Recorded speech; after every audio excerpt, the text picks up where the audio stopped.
fais partie de la vie marseillaise, puis je suis quand même née à Marseille.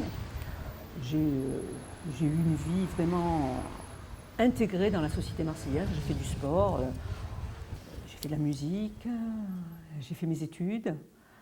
J'ai exercé en tant que médecin libéral, puis après médecin au sein de l'institution de l'assurance maladie des Bouches-du-Rhône.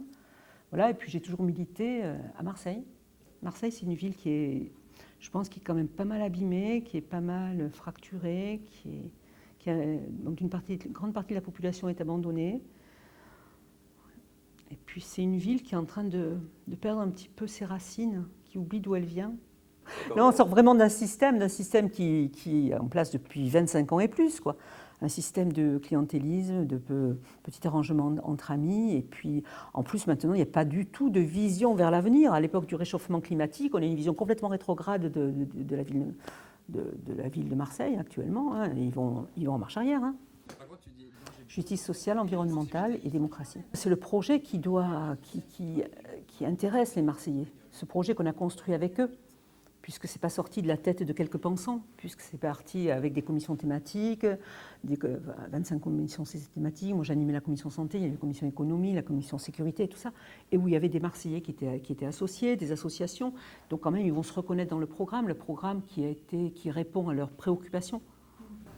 Il faut que toute la gauche se rassemble, que la gauche traditionnelle s'écologise, que les écologistes mettent vraiment en avant ce côté social qui n'est peut-être pas toujours perçu. Mais la sécurité, ce n'est pas du tout un tabou chez nous. Hein.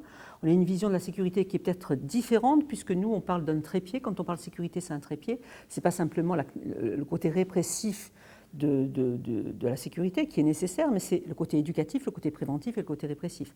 Donc il y a ces trois piliers. S'il y en a un des trois qui manque, ce n'est pas possible. Voilà.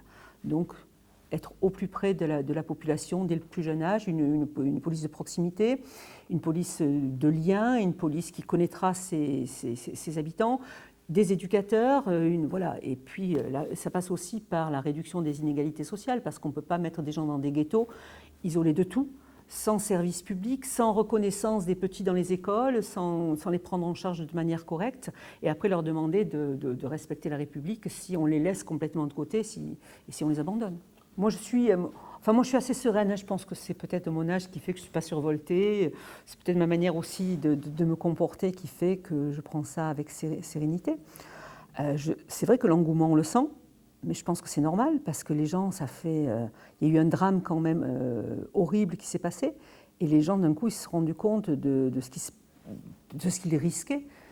8 morts à Marseille, c'est pas possible. Dans la deuxième ville de France, c'est pas possible que des immeubles s'effondrent et tuent des personnes.